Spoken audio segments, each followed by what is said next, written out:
Deus tem planos para cumprir em nossas vidas.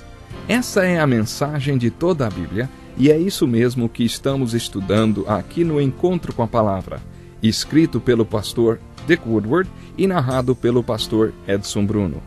Fique atento a mais um programa que o Ministério Cooperativo Internacional leva a você. Com você agora, pastor Edson Bruno.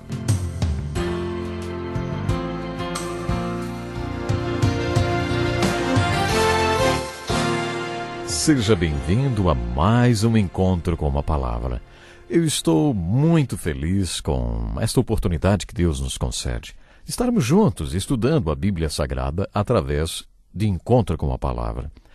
Acomode-se e acompanhe comigo a leitura desse texto. Diz assim, não pensem que vim abolir a lei ou os profetas. Não vim abolir, mas cumprir. Digo-lhes a verdade, enquanto existirem céus e terra, de forma alguma desaparecerá da lei a menor letra ou o menor traço, até que tudo se cumpra. Todo aquele que desobedecer a um desses mandamentos, ainda que dos menores, e ensinar os outros a fazerem o mesmo, será chamado menor no reino dos céus. Mas todo aquele que praticar e ensinar estes mandamentos será chamado grande no reino dos céus. Pois eu lhes digo que, se a justiça de vocês não for muito superior à dos fariseus e mestres da lei, de modo nenhum entrarão no reino dos céus. Lemos os versículos 17 a 20 do capítulo 5 de Mateus. Como vimos nos estudos anteriores, este sermão, na verdade, foi um ensino de Jesus dado durante um retiro que ele organizou para alguns discípulos no alto de um monte. O propósito de Jesus com este retiro foi recrutar aqueles que seriam a sua solução, a sua resposta para os problemas do mundo.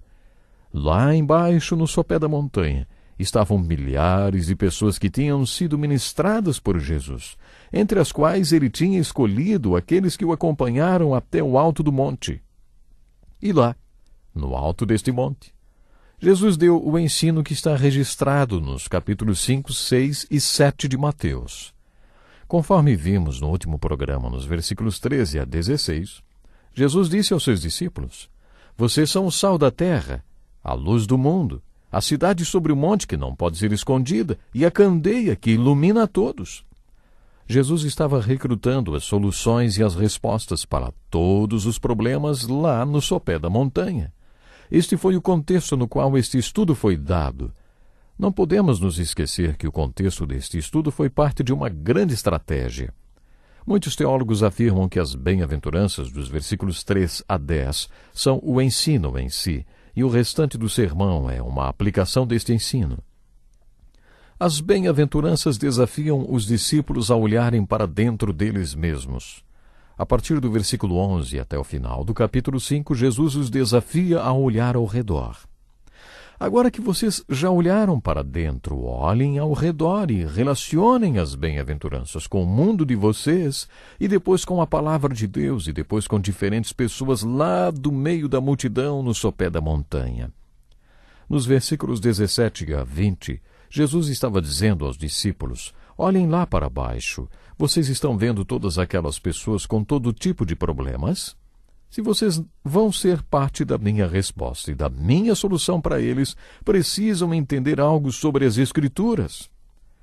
Vocês precisam saber aplicar as Escrituras nas vidas das pessoas.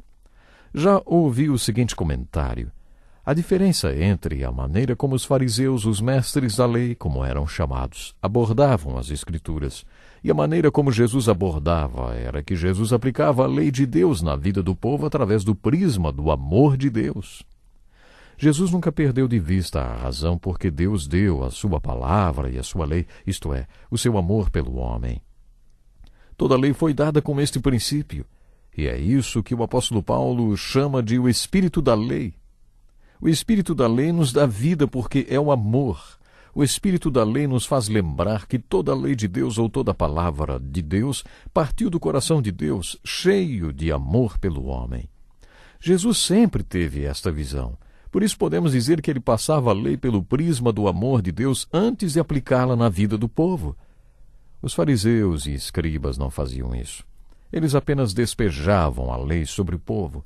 O apóstolo Paulo chamou isso de letra da lei e diz que ela mata. Os fariseus se esqueceram que a lei nasceu do amor de Deus pelo homem.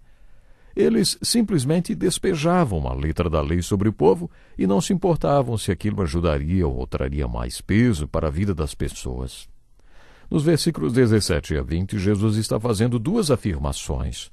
Primeiro, ele está dizendo: eu vim para ensinar, e o que tenho ensinado com as bem-aventuranças e o que ensinarei com a aplicação delas está de acordo com a palavra de Deus. Quando Jesus mencionou palavra de Deus, estava se referindo ao Velho Testamento, a lei e os profetas. É assim que eles se referiam ao Velho Testamento nos tempos do Novo Testamento. Ouça mais uma vez o texto bíblico que diz assim: não pensem que vim abolir a lei ou os profetas. Não vim abolir, mas cumprir. Enquanto existirem céus e terra, de forma alguma desaparecerá da lei a menor letra ou o menor traço, até que tudo se cumpra. Todo aquele que desobedecer a um desses mandamentos, ainda que dos menores, e ensinar os outros a fazerem o mesmo, será chamado menor no reino dos céus. Mas todo aquele que praticar e ensinar estes mandamentos será chamado grande no reino dos céus. Observe bem a ordem. Todo que pratica e ensina, este será grande no reino dos céus. A conclusão deste parágrafo se dá quando Jesus abre fogo e desafia os líderes religiosos e os mestres da lei daquele tempo, dizendo: pois eu lhes digo que se a justiça de vocês não for muito superior à dos fariseus e mestres da lei, de modo nenhum entrarão no reino dos céus. Com essas palavras, Jesus estava dizendo: se a sua justiça pessoal não for superior à dos líderes religiosos, você não terá compreendido o meu ensino nem nada do que falei. Na verdade, Jesus estava fazendo duas afirmações. Ele estava dizendo que não havia nada em seu ensino que entrasse em conflito com o espírito da lei e os profetas. Eles podiam tomar o ensino de Moisés e ver tudo que a lei dizia e conferir que nada do que Jesus estava ensinando contradizia um só ponto da lei. Mas na segunda afirmação, Jesus não se dirigiu exatamente aos líderes religiosos. Eu não posso garantir que o meu ensino não vá de encontro ao ensino dos líderes religiosos. Aqueles que acompanharam o estudo versículo por versículo do Evangelho de João talvez se lembrem do diálogo longo e hostil que Jesus travou com os líderes religiosos. Aquele diálogo foi relatado em todos os evangelhos, inclusive no Evangelho de Mateus, mas com mais detalhes no Evangelho de João. Jesus teve aquela discussão com a liderança religiosa porque estava sempre em conflito com eles. Nesse parágrafo, é como se Jesus estivesse dizendo: agora, antes de vocês colocarem meu ensino em prática em todos os seus relacionamentos e principalmente na vida daquele povo no sopé da montanha, com todos os seus problemas, vocês precisam compreender algo sobre as Escrituras. Tudo que estou ensinando é baseado nelas. Mas há outro ponto que chamamos de tradição e se baseia na maneira como muitos têm interpretado as Escrituras. Talvez vá além da interpretação das Escrituras e se baseie apenas em conceitos humanos. Jesus está dizendo: o que eu tenho para ensinar a vocês vai entrar em conflito com a tradição dos líderes religiosos. A tradição dos líderes religiosos tinha duas bases. Eles realmente pregavam o ensino de Moisés, mas, conforme veremos nos parágrafos a seguir, Jesus não concordava com a maneira como eles interpretavam a lei de Moisés. Jesus discordava veementemente dos líderes religiosos na maneira como eles interpretavam e aplicavam a lei de Moisés. Mas acontece que, como é muito comum também nos dias de hoje, além da lei de Deus ou lei de Moisés, os líderes religiosos tinham o seu próprio livro chamado Talmud. Naquele livro, eles encontravam inúmeras leis e regras que consideravam como uma aplicação das Escrituras, mas não eram as Escrituras. Os capítulos 7 de Marcos e 15 de Mateus relatam uma daquelas discussões de Jesus sobre esse assunto. Em Marcos capítulo 7, lemos estas palavras de Jesus numa discussão com os líderes religiosos. Pois Moisés disse: honra teu pai e tua mãe, e quem amaldiçoar seu pai ou sua mãe terá que ser executado. Mas vocês afirmam que se alguém disser a seu pai ou a sua mãe: qualquer ajuda que vocês poderiam receber de mim é corbã, isto é, uma oferta dedicada a Deus, vocês o desobrigam de qualquer dever para com seu pai ou sua mãe.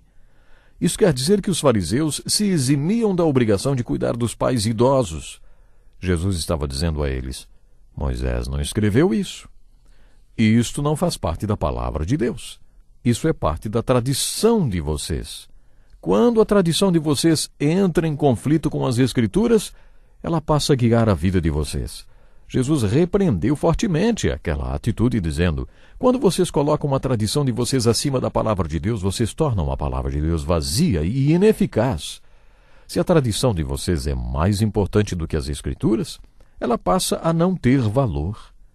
Os líderes religiosos faziam este tipo de coisas e, por isso, conforme veremos nos parágrafos a seguir, Jesus não concordava com a interpretação e aplicação que eles faziam da lei de Deus ou da lei de Moisés. Algumas vezes, Jesus citou afirmações que não são encontradas na palavra de Deus, que não passavam de tradição dos líderes religiosos. E Jesus discutia fortemente com eles por causa disso. Jesus estava quase desafiando os líderes religiosos e dizendo aos seus discípulos: ouçam bem, se vocês vierem até mim e permanecerem nas minhas palavras até conhecerem a verdade que eu vim ensinar, descobrirão que nada do que ensino entra em conflito com o espírito da lei e os profetas. Mas isso não acontece com os líderes religiosos, e essas pessoas têm sido seus líderes religiosos. No caso dos líderes religiosos, não é assim. No contexto deste grande desafio, deste grande ensino, Jesus estava dizendo a eles: olha, se vocês vão ser o sal da terra e a luz do mundo, vocês precisam compreender a palavra de Deus ou a lei da lei e os profetas. Vocês precisam aprender a usar a lei e os profetas, a aplicar a lei e os profetas na vida das pessoas lá embaixo. Com este ensino, podemos compreender que Jesus estava repleto de amor. Ele queria deixar bem claro todas as situações para aqueles que estavam ali com ele. Durante esse ensino que conhecemos como o Sermão do Monte. Sabe, é um ensino muito interessante. Infelizmente, eu preciso parar por aqui hoje.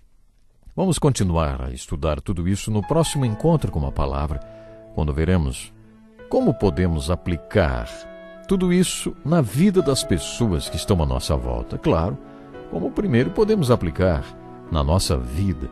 Eu creio plenamente, prezado ouvinte, que você é chamado por Deus para fazer algo. Você é chamado por Deus para brilhar. Você é chamado por Deus para ser sal da terra, para ser sal aí onde você está. Você é chamado por Deus para fazer diferença. Deus lhe abençoe.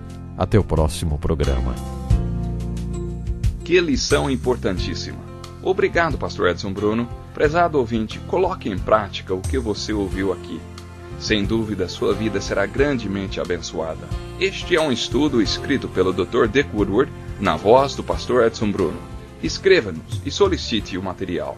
Nosso endereço é Encontro com a Palavra, Caixa Postal 2011, CEP 89201-970, Joinville, Santa Catarina. Até o nosso próximo encontro com a palavra.